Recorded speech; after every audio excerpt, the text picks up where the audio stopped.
Daniel. Yes, Hank, how are you doing? I'm well, thank you. Thank you for asking. Yes, all right. I have a question about capitalism versus communism. I've taken a class on classical social theory. Basically, we're studying Karl Marx, Bill Durkheim, and Max Weber. And my professor is a Marxist, and it's sort of been a battle back and forth between he and I. And last night we got into a discussion about communism extensively. And one of the issues he brought up was wage labor and how you can have, let's say, for example, sweatshops that make $100 sneakers, and you can pay the workers 20 cents an hour, and that's exploitation, and that's so negative, and that's because of capitalism. And I think it's an over-exaggerated claim because he's misdefining, or he's not defining capitalism the correct way.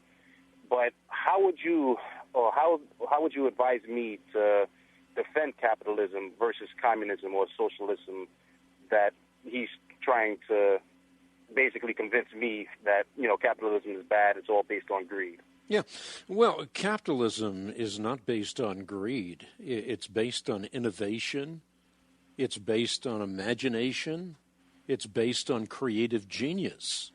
And ultimately, capitalism works where there are secure property rights, or at least where people perceive that their property is secure. For example, capitalism is working pretty well in China right now, even though you can build a multi-billion-dollar hotel, and yet that hotel is built on land that is owned by the communists. So the communists can come and take that land and the hotel anytime they want. But it is pretty much conceded in communist China today by capitalists that the communists are pragmatists, and therefore they're not going to seize the land because they don't want to ruin a good thing.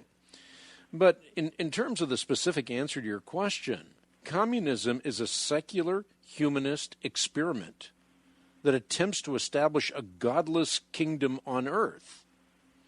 The more money that the government confiscates for counterproductive welfare programs, the less money available for charities, because money is not omnipresent. And talking about Marx in idealistic terms simply is revisionistic history. I mean, Marx wanted to create the ideal man. He wanted to create the ideal society. He wanted to draw heaven down to earth. In fact, if you look back to 1917, you had the Russian Revolution. It was led by an angry intellectual, Vladimir Lenin. And I always remember the dates because you have that happen in 1917 and in 1971. Just invert those two numbers. John Lennon memorializes the message in song, the song Imagine. But I like what Reagan said. Socialism only works in heaven, where it's not necessary, and in hell, where they already have it. Communism does not work as long as human beings are sinful. And all we have to do is look to real history to know that. At one time in the mid-20th century, 1/2 of the human race was subjective to a grand Marxist experiment. Remember 1948 and the Cultural Revolution? We're going to create a new heaven and a new earth. That was Mao. 20 million died of famine. And I'm passionate about this because I spent a lot of time in China. And 20 million more ended up in Chinese re-education camps. Or think of Pol Pot, the Khmer Rouge. They were going to create an egalitarian society. And in 3.5 years, they decimated 1/4 of Cambodians.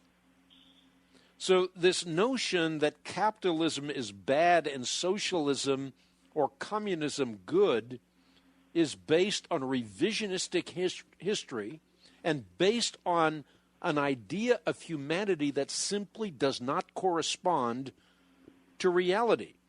So we're so concerned today with concentrated power. And in the irony of the ages, we're giving it all back to the government. Exactly. And what does capitalism do? Capitalism actually discourages hoarding, and it encourages enterprise. And so from a Christian perspective, what do I believe in? I believe in Christian capitalism, which means responsibility associated with wealth. If you are a Christian capitalism, you know that God has given you resources, but you also know, as sure as you know that you have skin upon your bones, that a sovereign God one day will hold you accountable for what you did with what you had. One of my good friends was one of the richest men on the entire planet. And I remember before he died how he agonized over the responsibility God gave him with respect to his wealth, because he knew his own mortality and knew that he would stand before a holy God and give an account for what he did with his resources.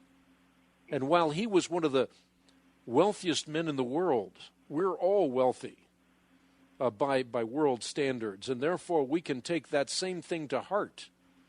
We may believe in capitalism, but we also need to append to that the word Christian, recognizing that we are responsible for what we do with our time, our talent, and our treasure.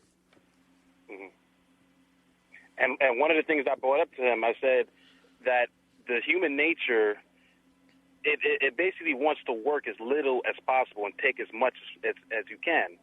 And I think that's the problem with communism, is that it's not taking into account that we're sinful, selfish human beings, and we're capable of that. But he said that's only because we live in a capitalist society. And if you was living under a communist society, then that wouldn't be the case.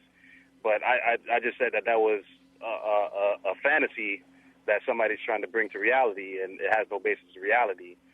You know, one of the best books on this subject was written by my friend Jay Richards. It's called Money, Greed, and God: Why Capitalism is the Solution and Not the Problem. It's available through the Ministry of the Christian Research Institute. I highly recommend that people get that book, absorb its content, because we have an opportunity to make a difference in a milieu in which professors today are revising history, and it's not ancient history. They're revising 20th century history as though they can't remember what happened in the very near past.